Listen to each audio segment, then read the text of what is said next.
মাতৃভাষা কেন্দ্রিক বহুভাষাবাদ কি? মাতৃভাষা কেন্দ্রিক বহুভাষাবাদ কি? মাতৃভাষা কেন্দ্রিক বলতে কি বোঝায়?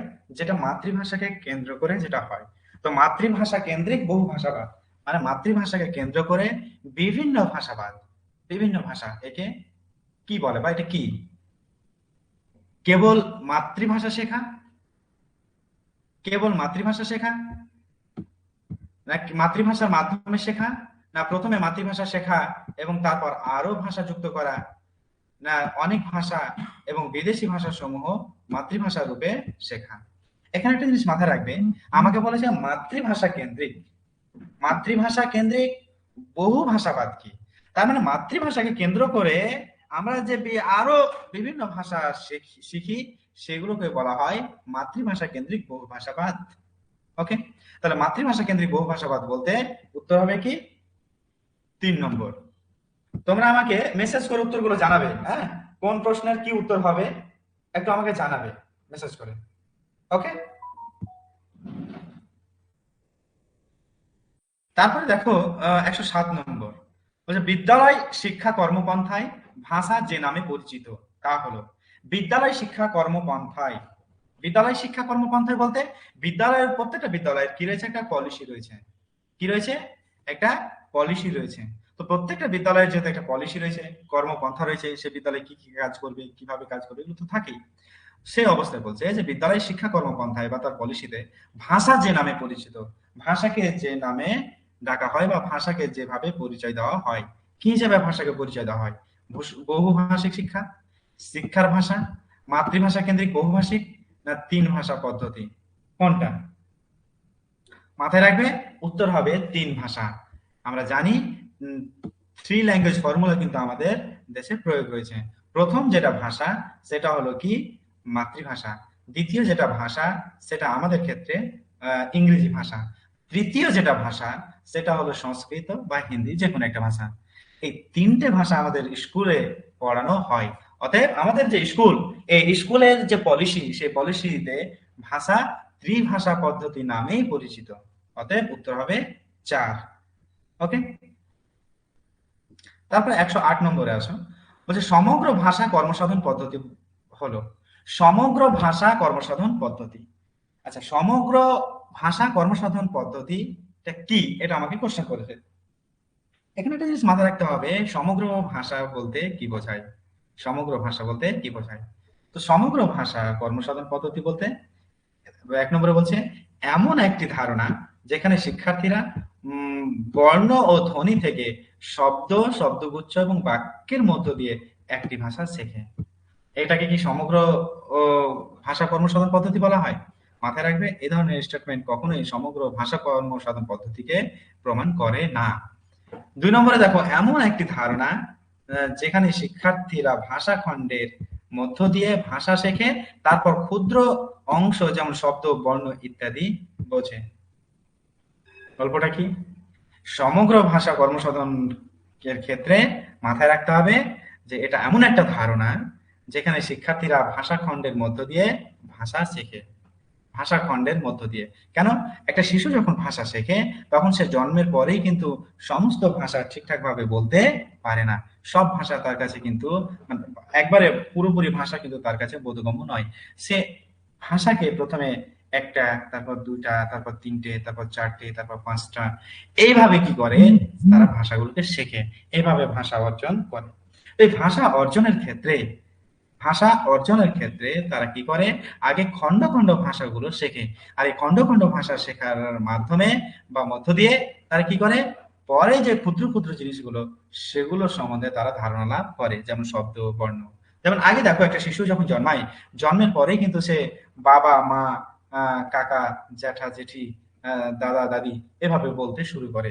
কিন্তু আসলে বাবা বাবা ভাষাতে, বাবা যে কথাটা বলছে এই ভাষাতে যে বয়াকার এবং বয়াকার, দুটো বয়াকার রয়েছে, এটা কিন্তু আগে সে জানতে পারে না। তার মানে কি, আগে সে সমগ্র ভাষাটাকে জানছে। মানে মানে সমগ্র ভাষা বলতে মানে ওই ভাষাটা, ওই ভাষাটাকে আগে জানছে। মানে তারপর সেই ভাষার যে ক্ষুদ্র ক্ষুদ্র অংশগুলো, যেমন বাবা, বাবা কি ভাষার একটা অংশ? বাবা একটা, মা, দাদা, দাদি, খাবো, খাই, এই কথাগুলো কি ভাষার একটা অংশ? ভাষার এই অংশ আগে জানছে বা এই খণ্ডগুলোকে আগে জানছে, এরই মাধ্যমে কি করছে, ধীরে ধীরে সে ভাষার শব্দগুলোকে জানতে পারছে, যে এখানে কয়াকারে কা, কয়াকারে কা, কা কা রয়েছে, বয়াকারে বা, বয়াকারে বা, বাবা রয়েছে, খাবো, কয়াকারে খাও, বয়কারে বউ, এই কথাগুলো সে পরে শিখছে। তাই সমগ্র ভাষা কর্মসাধন পদ্ধতি বলতে উত্তর হবে 2। বাকিগুলো বলছি না, বাকিগুলো এমনি জাস্ট দিয়ে রেখেছে। হ্যাঁ, 109 নম্বর দেখো, বলছে ভাষা শিক্ষায় কোন পদ্ধতি অনুযায়ী, বলছে ভাষা শিক্ষায় কোন পদ্ধতি অনুযায়ী মনে রাখাকে ভাষা শিক্ষার একটি প্রেক্ষিত বা একটি অ্যাসপেক্ট হিসেবে মান্যতা দেয়। ভাষা শিক্ষায় কোন পদ্ধতি অনুযায়ী, মানে ভাষা যে শিক্ষা দেওয়া হয়, এই শিক্ষাতে কিছু পদ্ধতি মেনে চলা হয়, তাহলে কোন পদ্ধতিতে মনে রাখাকে ভাষা শিক্ষার একটি অ্যাসপেক্ট, একটি প্রেক্ষিত বা একটা দিক হিসেবে মান্যতা দেয়? সাংগঠনিক পদ্ধতি, ব্যাকরণ অনুবাদ পদ্ধতি, সংযোগকারী পদ্ধতি, সামগ্রিক শারীরিক প্রতিক্রিয়া। মাথায় রাখবে উত্তর হবে ব্যাকরণ অনুবাদ পদ্ধতি। কেন? ব্যাকরণ অনুবাদ পদ্ধতির কথা হলো যে যখন কোন শিশু ভাষা শিখবে ব্যাকরণ অনুবাদের মাধ্যমে, তার মানে শিশুকে আগে কি করতে হবে, কোনো কিছুকে মনে রাখতে হবে। সে যদি ব্যাকরণের রুলস রেগুলেশন, নিয়ম নীতি, এগুলো যদি সে মনে না রাখতে পারে, তাহলে তার ভাষা শিক্ষা কিন্তু ভালো হবে না। তাহলে ভাষা শিক্ষার ক্ষেত্রে ব্যাকরণ অনুবাদ কিন্তু একটা ইম্পর্টেন্ট বিষয়। ওকে, তাই ব্যাকরণ অনুবাদ পন্থা, এই ব্যাকরণ অনুবাদ পন্থার কি পন্থা অনুযায়ী কি, যে আগে নিয়ম নীতিকেও মনে রাখতে হবে। এই মনে রাখাটাকে বলা হয় মেমোরাইজেশন। আর এই মেমোরাইজেশন সম্ভব হলেই কিন্তু ব্যাকরণ অনুবাদ পন্থাকে অবলম্বন করা যাবে, বা এই পন্থার মাধ্যমে মনে রাখাটা একটা গুরুত্বপূর্ণ দিক হিসেবে রয়েছে। তাহলে 110 নম্বর কি বলছে, কাব্যা একজন ভাষা শিক্ষক, কাব্যা একজন ভাষা শিক্ষক, তিনি তার ছাত্রদের বিভিন্ন বিষয় অনুযায়ী শব্দ খুঁজতে এবং সেই সব শব্দের বন্ধু শব্দ সরবরাহ করতে বলেন। ভাষাটা বুঝাই, বলছে একজন শিক্ষক, কাব্যা একজন শিক্ষক, তিনি তার ছাত্রদের বিভিন্ন বিষয় অনুযায়ী শব্দ খুঁজতে এবং সেই শব্দের বন্ধু শব্দ, মানে সেই শব্দের সাথে জড়িত বা সেই শব্দের আশেপাশে রয়েছে এমন কোন শব্দকে কি করতে বললো, সরবরাহ করতে বললো। মানে ধরে নাও যে একটা শব্দ খুঁজতে বলা হলো, এবং সেই শব্দটা খুঁজে পেলে তার পাশে কোন শব্দগুলো রয়েছে বা তার আগে কোন শব্দগুলো রয়েছে, এই শব্দগুলোকে দেখতে বললো। এই পদ্ধতিকে কি পদ্ধতি বলা হয়? এই পদ্ধতিকে কি পদ্ধতি বলা হয়? মাথা রাখবে বৈশিষ্ট্য অনুযায়ী পাশাপাশি সংস্থাপিত। বৈশিষ্ট্য অনুযায়ী পাশাপাশি সংস্থাপিত। কেন? এখানে বলেছে যে বিভিন্ন বিষয় অনুযায়ী শব্দ খুঁজতে বলেছে, এবং সেই শব্দের বন্ধু শব্দ, বন্ধু শব্দ বলতে আগে পরে যে শব্দগুলো বসে আছে তাদের সরবরাহ করছে। তার মানে কি, পাশাপাশি সংস্থাপিত বিষয়টাকে এখানে দেখাতে চাইছে। তাই উত্তর হবে 1 নম্বর। বৈশিষ্ট্য অনুযায়ী মানে বৈশিষ্ট্য, মানে ক্যারেক্টারিস্টিক্স অনুযায়ী তার পাশাপাশি যে ভাষাগুলো রয়েছে সেগুলো। তারপর দেখো 111 নম্বর, বলছে একজন শিক্ষক তার ছাত্রদের ভাষার সক্ষমতার পরীক্ষা নেওয়ার জন্য প্রশ্নপত্র তৈরি করেছেন। একজন শিক্ষক তার ছাত্রদের ভাষা সক্ষমতার পরীক্ষা নেওয়ার জন্য, তার মানে ভাষা সম্বন্ধে কতটা ক্ষমতা রয়েছে, কতটা জ্ঞান অর্জন করেছে, কতটা জেনেছে, এই তাদের ভাষার দক্ষতা বা ভাষার সক্ষমতা পরীক্ষা নেওয়ার জন্য একটা প্রশ্নপত্র তৈরি করেছেন একজন শিক্ষক। তিনি একটি অনুচ্ছেদের মাধ্যমে তিনি একটি অনুচ্ছেদের প্রতিটি পঞ্চম শব্দ তুলে নিয়েছেন। মানে গল্পটা হলো, তিনি কি করেছেন, একটি অনুচ্ছেদে প্রত্যেকটা পঞ্চম শব্দ, মানে অনুচ্ছেদের প্রত্যেকটা, মানে প্রতিটি বলতে প্রত্যেকটা পঞ্চম শব্দ, মানে 5 নম্বর শব্দটাকে তুলে নিয়েছেন, এবং তারপর ছাত্রদের না থাকা সম্ভাব্য শব্দগুলি দিতে বলেছেন। তার মানে তিনি কি করেছেন, যে একটা প্যারাগ্রাফ রয়েছে বা অনুচ্ছেদ রয়েছে, সেখান থেকে প্রত্যেকটা পঞ্চম শব্দ মানে 5 নম্বর শব্দটাকে তুলে নিয়েছেন। এরপর ছাত্রদেরকে তিনি বলতে বলেন যে না থাকা সম্ভাব্য শব্দগুলি কি, না থাকা সম্ভাব্য শব্দগুলি কি, মানে যে শব্দগুলো নেই সেই শব্দগুলি কি। মানে গল্পটা বোঝা গেছে কি? আমি একটু বুঝিয়ে দিতে আমাদের, ধর নাও এই যে আহ এটা এটা একটা প্যাসেজ, এখান থেকে টিচার কি করছেন, বোঝাচ্ছেন, এই আর কি। ঠিক আছে, এই প্রথম লাইন 1 2 3 4 5, এই যে 5 নম্বর এই শব্দটা কি, ভাষা, একে তুলে নিয়েছে।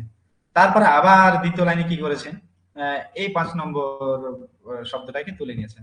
আবার এখানে কি করেছে, 5 নম্বর শব্দটাকে তুলে নিয়েছে।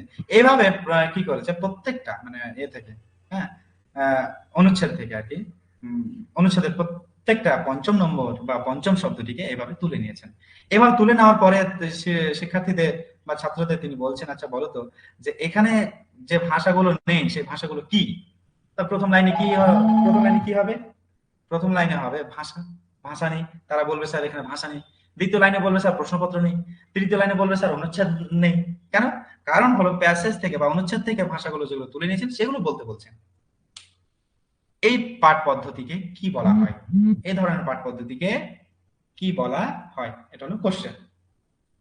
তো পাঠ্য অনুচ্ছেদ তো নয় বা শব্দ ভান্ডার পরীক্ষা নয়, শূন্যস্থান পূর্ণ করা। এখানে বিষয়টা কিন্তু শূন্যস্থান পূর্ণ করা বলা যাবে না। তিনি তুলে নিয়েছেন, শূন্যস্থান কিন্তু ছিল না। তিনি কি করেছেন? তুলে নিয়েছেন, দিয়ে বলেছেন যে এখানে কি এমন শব্দ বসানো যেতে পারে। হ্যাঁ, একটা সম্ভাব্য শব্দ বসাতে তিনি বলেছেন। তার মানে এখানে মাথায় রাখতে হবে এটা হবে কি? বদ্ধ পাঠ। কি হবে? বদ্ধ পাঠ। কেন বদ্ধ পাঠ হবে?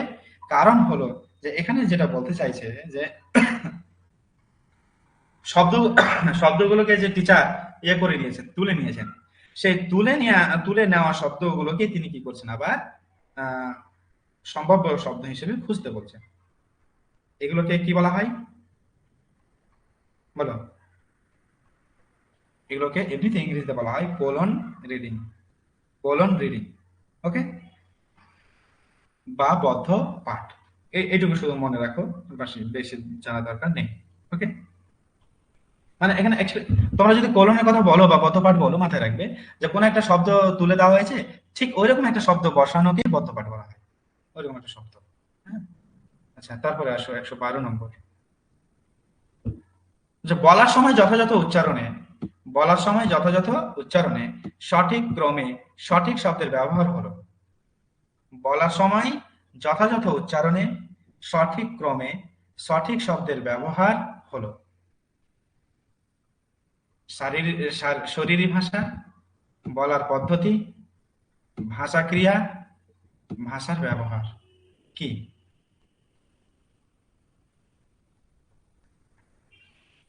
বলছে বলার সময় যথাযথ উচ্চারণে সঠিক ক্রমে সঠিক শব্দের ব্যবহার। সঠিক ক্রমে সঠিক শব্দের ব্যবহার, নিশ্চয়ই এটা শরীরী ভাষা বলা যাবে না। শরীরী ভাষা কি? যেটা বডি ল্যাঙ্গুয়েজ। তার মানে বুঝতে হবে এটা কিন্তু তোমার কি বোঝাতে চাইছে, এটা বলার পদ্ধতি। কেন বলার পদ্ধতি? কারণ হলো কেউ যদি সঠিক ক্রমে সঠিক শব্দ ব্যবহার করে তার মানে তার এটা একটা বলার টেকনিক, বলার পদ্ধতি। ওকে, তারপর 13 নম্বর আসো, শিক্ষাদানের পেডাগোগিক মানে এখানে পেডাগোগিক বলতে শিক্ষা কেন্দ্রিক বা শিক্ষাশাস্ত্র ও বিজ্ঞানসম্মত যেগুলো আর কি। শিক্ষাদানের পদ্ধতি হিসেবে গল্প কথন ব্যবহৃত হয়। শিক্ষাদানের পদ্ধতি হিসেবে গল্প কথন ব্যবহৃত হয়। কি? শোনার কাজে ব্যচ্ছাদে, এখানে গল্পটা আগে বোঝা কোশ্চেনটা। শিক্ষাদানের পদ্ধতি হিসেবে গল্প কথন ব্যবহৃত হয়। মানে শিক্ষাদানের যে একটা পদ্ধতি রয়েছে, সে পদ্ধতির মধ্যে একটা পদ্ধতি হলো গল্প কথন, মানে গল্প বলা। এটা ব্যবহৃত হয় কিসের জন্য? শোনার কাজে বাচ্চাদের ব্যস্ত রাখতে। আসলে ব্যাপারটা এরকম, কথাগুলো একটু গোলমাল করেছে। শোনার কাজে ব্যস্ত রাখতে, না শিশুদের বলার দক্ষতা বৃদ্ধি করতে, না ভাষা ও সাক্ষরতা দক্ষতার বিকাশ ঘটাতে, না শ্রেণীকক্ষে নিয়মানুবর্তিতা বজায় রাখতে? কোনটা? মাথায় রাখবে গল্প কথন মানে স্টোরি টেলিং। এটা এই পদ্ধতিটা কিন্তু সবচাইতে কার্যকরী পদ্ধতি কিসের ক্ষেত্রে? ভাষা ও সাক্ষরতার দক্ষতার বিকাশ ঘটাতে। ওকে, ভাষা ও সাক্ষরতা দক্ষতার বিকাশ ঘটাতে কিন্তু তোমার আহ গল্প কথনের ভূমিকা খুব গুরুত্বপূর্ণ। এই পদ্ধতিটি কিন্তু খুব ইম্পর্টেন্ট। আমরা জানি স্টোরি টেলিং কিন্তু ভাষা ডেভেলপমেন্টে বা ল্যাঙ্গুয়েজ ডেভেলপমেন্টে একটা গুরুত্বপূর্ণ পদক্ষেপ। ওকে, 114 নম্বর কি বলছে? প্রসঙ্গক্রমে ব্যাকরণ বলতে বোঝায়। প্রসঙ্গক্রমে ব্যাকরণ বলতে বোঝায়। প্রসঙ্গক্রমে ব্যাকরণ বলতে কি বোঝায়? অনুশীলন ও চর্চার মাধ্যমে ব্যাকরণ শেখা। প্রথমে গঠন আঙ্গিক শেখা এবং তারপর ক্রিয়ার দিকে যাওয়া। স্বাভাবিক ভাষার উদাহরণ থেকে শেখা, যেখানে আঙ্গিক তার পরিপ্রেক্ষিতে দৃষ্ট ও ব্যক্ত হয়। পদ্ধতিগতভাবে আঙ্গিককে শেখা, যেখানে শিক্ষার্থী ক্রমান্বয়িক বিকাশের মধ্য দিয়ে যেতে পারে। বলো কোনটা হবে? প্রসঙ্গক্রমে ব্যাকরণ বলতে কি বোঝায়? মাথায় রাখবে প্রসঙ্গক্রমে ব্যাকরণ বলতে স্বাভাবিক ভাষার উদাহরণ থেকে শেখা, যেখানে আঙ্গিক তার পরিপ্রেক্ষিতে দৃষ্ট ব্যবহৃত হয়। এখন ধরে নাও তুমি স্বাভাবিক কোনো ভাষা প্রয়োগ করছো, মানে স্বাভাবিক ভাষা বলছো আর কি, যেভাবে বলো সেভাবে বলে যাচ্ছ। আর সেখান থেকে একটা উদাহরণ দেওয়া, মানে ভাষার একটা উদাহরণ দেওয়া। সে ভাষার উদাহরণ থেকে কি করা? শেখা। কাকে শেখা? ব্যাকরণকে। তো বলছে সেই ভাষার উদাহরণ থেকে শেখা, যেখানে কি রয়েছে? আঙ্গিক তার পরিপ্রেক্ষিতে দৃষ্ট ব্যবহৃত, মানে ভাষার নিয়ম নীতিগুলো সেই পরিপ্রেক্ষিতে বোঝানো হচ্ছে। এটা মূল কথা আর কি। তবে প্রসঙ্গ ক্রমে ব্যাকরণ বলতে এটাই বোঝায় যে তুমি কথা বলছো, কথা বলতে বলতে সেই প্রসঙ্গে কোনো ব্যাকরণকে বুঝিয়ে দেওয়া, এটাই প্রসঙ্গ ক্রমে ব্যাকরণ। উত্তর হবে 3। তারপর 115 কি বলছে? নিম্নলিখিতের মধ্যে কোনটি পাঠ দক্ষতা নয়? নিম্নলিখিতের মধ্যে কোনটি পাঠ দক্ষতা নয়? বক্তৃতা থেকে নোট করা, এটা তো পাঠ দক্ষতা, নিশ্চয় পড়ার একটা দক্ষতা। পড়ার সময় নোট নেওয়া, এটাও কিন্তু পাঠ দক্ষতা। সংক্ষিপ্ত সার লেখা, এটাও পাঠ দক্ষতা। একটি অনুষ্ঠানের জন্য আলোচ্য সূচি লেখা, এটা কিন্তু পাঠ দক্ষতা নয়। তার উত্তর হবে এটা। আমাকে বলছে নিম্নলিখিতের মধ্যে কোনটি পাঠ দক্ষতা নয়? নিচের মধ্যে কোনটি পাঠ দক্ষতা নয়, এ ধরনের কোশ্চেন করলে কি হবে? যে একটি অনুষ্ঠানের জন্য আলোচ্য সূচি লেখা। তুমি একটা অনুষ্ঠানের জন্য একটা আলোচ্য সূচি লিখছো, এটা কি পাঠ দক্ষতা? অবশ্যই পাঠ দক্ষতা নয়। ওকে। তারপর 116 কি বলছে? পাঠ্যপুস্তক লেখকেরা সবসময় মৌলিক লেখকদের গদ্য, কবিতা এবং গল্প সংযুক্ত করেন। পাঠ্যপুস্তকের লেখকরা, যারা পাঠ্যপুস্তক লেখেন, সেই লেখকরা সবসময় কি করেন? মৌলিক লেখকদের, মৌলিক লেখকদের বলতে যে লেখকদের কোনো দ্বিতীয় কপি নেই, মৌলিক লেখক, তাদের যে গদ্য, কবিতা, গল্প এগুলোকে সংযুক্ত করেন। তারা সংবাদপত্র, পত্রপত্রিকার মৌলিক অংশ সংযুক্ত করেন। এমনকি সংবাদপত্রে বা কোনো পত্রপত্রিকায় যদি মৌলিক অংশ থাকে, মানে যে অংশটা একদম নতুন বা ওই অংশটা নেই, এমন কোনো অংশকেও তারা যুক্ত করেন। কারণ, কেন যুক্ত করেন? তাদের ভাষা স্বাভাবিক এবং ভরসাযোগ্য হয়। পাঠ্যপুস্তক রচয়িতারা তাদের পছন্দ করেন। তারা অনুশীলন নির্মাণে কর্মক্ষম হয়। তারা পাঠ উপযুক্ত। কোনটা? মাথায় রাখবে যে এখানে উত্তর হবে 1। কেন বলতো? বলছে তাদের ভাষা স্বাভাবিক এবং ভরসাযোগ্য হয়। ভরসাযোগ্য কেন হয়? যেহেতু আমি মৌলিক লেখকদের লেখাগুলোকে সংযুক্ত করছি, যারা পাঠ্যপুস্তক লেখক, তারা যে পাঠ্যপুস্তক লিখেন, তারা মৌলিক লেখকদের গল্প, কবিতা এই জন্য নেন যেহেতু এখানে একটা নির্ভরযোগ্যতা থাকে, এখানে একটা ভরসা থাকে। কেন? কারণ হলো এখানে কোনো কাউরের কপি করা বা পেস্ট করার বিষয়টা থাকে না। এটা যা থাকে তার ন্যাচারাল কথা, তার স্বাভাবিক কথা। সেই স্বাভাবিক কথা বা ন্যাচারাল ভাষায় কি করে? এটা আহ আহ, এ ভাষা অর্জনে সাহায্য করে। তাই এগুলোকে যুক্ত করা হয়। ওকে। আচ্ছা, 117 কি বলছে? নিম্নলিখিত কার্যটিকে কি বলা হয়? নিচের কাজটিকে কি বলা হয়? তো কি বলছে? শিক্ষক নিজের গতিতে পাঠ পড়ে যাবেন এবং ছাত্ররা গোষ্ঠীবদ্ধভাবে বিষয় সংক্ষিপ্তসার নির্মাণ করে সেই পাঠকে আবার পুনর্গঠন করবে। মানে ব্যাপারটা হলো এরকম যে একজন শিক্ষক নিজের গতিতে পড়ে যাচ্ছেন, তারপর ছাত্ররা গোষ্ঠীগতভাবে, মানে গোষ্ঠীবদ্ধভাবে বা দলগতভাবে কি করছে? সেই বিষয় সম্পর্কে একটা সংক্ষিপ্ত সার তৈরি করছে। মানে ব্যাপারটা হলো যে শিক্ষক নিজের গতিতে পাঠ করে যাচ্ছেন এবং ছাত্ররা তার পাঠ করা বিষয়ের উপর একটা সামারি তৈরি করছেন, সংক্ষিপ্ত সার তৈরি করছেন। কি সংক্ষিপ্ত সার তৈরি করছে? যে শিক্ষক আসলে যেটা পড়ছেন সেটা কি বোঝাতে চাইছেন, এই আর কি। এটা কি লেখ নির্দেশ, ব্যাকরণ লেখ নির্দেশ, পুনর্লেখন কাজ, পারস্পরিক লেখ নির্দেশ? কোনটা? এটা হবে ব্যাকরণ লেখ নির্দেশ। কি হবে? ব্যাকরণ লেখ নির্দেশ। কেন ব্যাকরণ লেখ নির্দেশ হবে? বিষয়টা হলো, 1 মিনিট তোমরা একটু ধরো তো।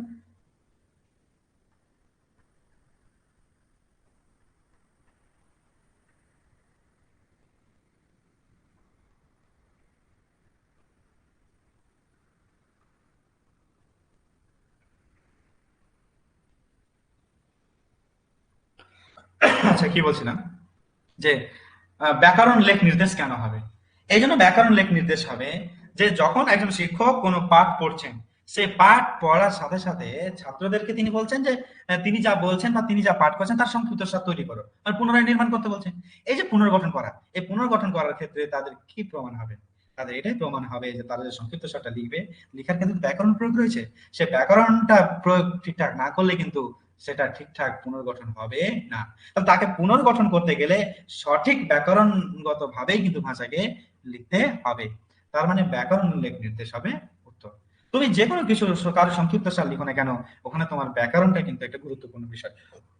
কারণ তোমার ব্যাকরণ সম্বন্ধে নলেজ আছে কিনা, ব্যাকরণ সম্বন্ধে জ্ঞান আছে কিনা, সেখানে প্রমাণ হবে। সেই ব্যাকরণগত ভাবেই কি করতে পারবে তুমি, ঠিকঠাক পুনর্গঠন করতে পারবে। ব্যাকরণ না জানা থাকলে পারবে না। নিশ্চয়ই এখানে একটা ব্যাকরণ টেস্ট হয়ে গেল, তাই এখানে ব্যাকরণ লেখ নির্দেশ হবে। 118 কি বলছে, যে প্রাথমিক ভাষার শিক্ষা বলতে সাধারণভাবে যা বোঝায়। প্রাথমিক ভাষার, সরি, শিক্ষা বলছে, প্রাথমিক ভাষার বিকাশ বলতে সাধারণভাবে যা বোঝায়। প্রাথমিক ভাষার বিকাশ, প্রাথমিক ভাষার বিকাশটা কি অ্যাকচুয়ালি? মাথায় রাখবে, প্রাথমিক ভাষার বিকাশ কিন্তু শেখা নয়। কেন? শেখাকে আমরা কি বলেছিলাম? শেখাকে আমরা বলেছিলাম লার্নিং।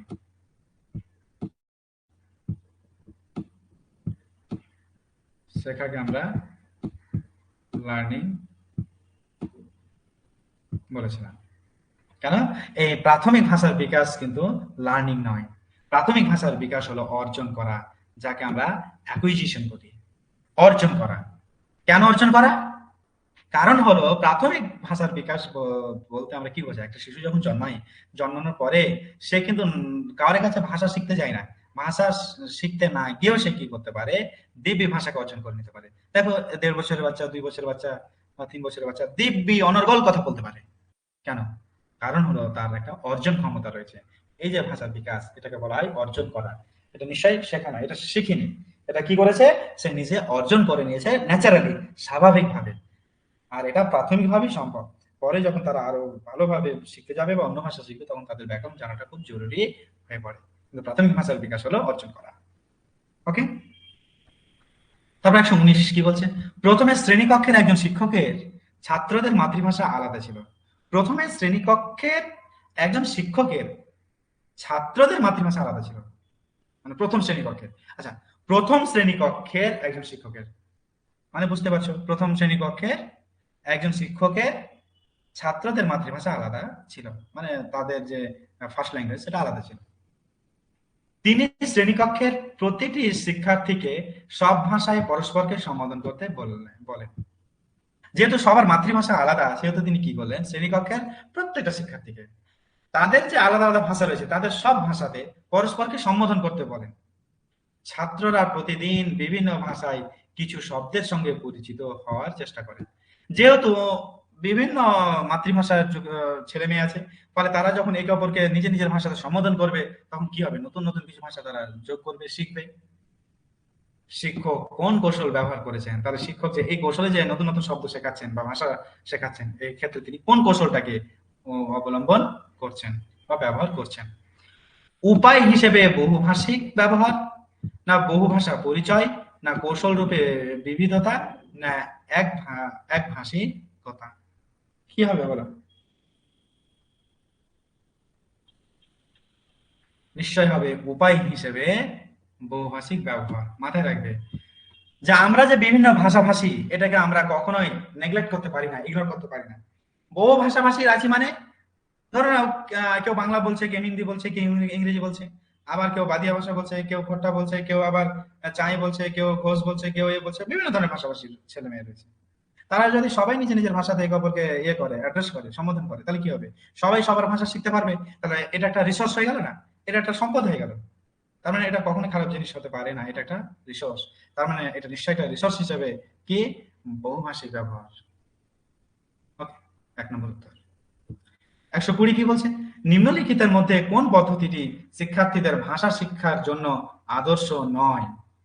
নিম্নলিখিতের মধ্যে কোন পদ্ধতিটি শিক্ষার্থীদের ভাষা শিক্ষার জন্য আদর্শ নয়? ভাষা শিক্ষার জন্য আদর্শ নয় বলেছে আমাকে। গান ও ছড়ার মাধ্যমে, গান ও ছড়ার মাধ্যমে তো ভাষা শেখা হয়। শব্দ ও ছোট বাক্যের ব্যবহারের মাধ্যমে, এরও মাধ্যমেও হয়। বর্ণমালার মধ্যে থাকা অক্ষর শিক্ষার মাধ্যমে। তারপর বাচিক ব্যবহারের মতো, বাচিক ব্যবহারে তো আহ ভাষা শিক্ষার জন্য ব্যবহৃত হয়। মাথায় রাখবে, এখানে বলছে কোনটি মানে কোন পদ্ধতিটি শিক্ষার্থীদের ভাষা শিক্ষার জন্য আদর্শ নয়। তার মানে এখানে উত্তর হবে কি 3, বর্ণমালার মধ্যে থাকা অক্ষর শিক্ষার মাধ্যমে। এখন যদি তুমি বর্ণমালার মধ্যে প্রত্যেকটা অক্ষরকে শেখাও, তাহলে তো সে তাড়াতাড়ি ভাষা শিখতে পারবে না, সে ভাষার বিকাশও সহজে তার হবে না। কেন? কারণ হলো বর্ণমালার মধ্যে অক্ষর শিক্ষা এটা কিন্তু আমরা আলাদাভাবে কি করতে পারি, শেখাতে পারি, যেগুলো আমরা প্রাথমিক শিক্ষা হিসেবে দিতে পারি। কিন্তু মাথায় রাখবে যে ভাষা ভাষা শিক্ষা পদ্ধতির একটা আদর্শের কথা বলছে, আদর্শ নয় কোনটা, এটা অতটা আদর্শ হতে পারে না।